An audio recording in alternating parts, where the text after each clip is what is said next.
Facebook লাইটে আপনি online থাকলেও সবাই দেখবে যে আপনি অফলাইন আছেন। তো এরকম কাজ আপনি কিভাবে করবেন আজকে আপনাদেরকে দেখিয়ে দেবো। মানে আপনি চাচ্ছেন যে আপনার ফেসবুকটা আপনি ব্যবহার করবেন, কিন্তু কেউ বুঝতেই পারবে না যে আপনি ফেসবুকটা চালাচ্ছেন, মানে যে সবুজ ডট লাইটটা শো করে সেটা কিন্তু শো করবে না। তো কিভাবে করবেন সব কিছু আপনাদেরকে দেখাচ্ছি এই ভিডিওটা অবশ্যই পুরোপুরি দেখুন এবং এই কাজটা আপনি শিখে নিন। প্রথমে আপনার ফেসবুক লাইটটাকে জাস্ট খুলে নেবেন। খুলে নেওয়ার পর দেখতে পাচ্ছেন এরকম পেজ চলে আসবে। ডান দিকে দেখুন ওপরে শো করছে 3 ডট, আপনাকে 3 ডটে ক্লিক করতে হবে। ক্লিক করার পর এরকম পেজ আসবে, নিচের দিকে চলে আসবেন স্ক্রল করে সেটিংস অ্যান্ড প্রাইভেসিতে ক্লিক করবেন, তারপরে সেটিংসের মধ্যে ক্লিক করে দেবেন। ওকে, তো এখানে দেখতে পাচ্ছেন বিভিন্ন রকম সেটিংস আসছে।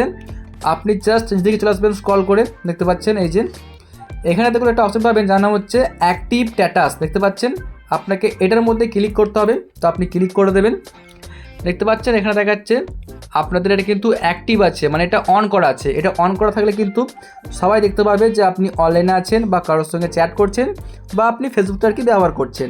এটাকে আপনি অফ করে দেবেন, তাহলে কিন্তু আপনার কাজটা হয়ে যাবে। আমি জাস্ট ক্লিক করে অফ করে দিচ্ছি, এই যে ব্যাস। এইটুকু করলে কি হবে, এখন আপনি সারাদিন অনলাইন থাকলেও কিন্তু কেউ বুঝবে না যে আপনি অনলাইনে আছেন বা ফেসবুক আপনি চালাচ্ছেন। তো এই সিরিজটা সিম্পলি করলেই হয়ে যাবে। আশা করছি আপনারা বুঝতে পেরেছেন। তো এরকমই ভিডিও দেখার জন্য অবশ্যই আমাদের চ্যানেলটিকে সাবস্ক্রাইব করতে পারেন, কারণ আমরা ফেসবুক লাইট নিয়ে বা ফেসবুক নিয়ে বিভিন্ন রকম ভিডিওই আমাদের চ্যানেলে আমরা আপলোড করি। এই ছিল আজকের ভিডিওটি দেখার জন্য অনেক অনেক ধন্যবাদ।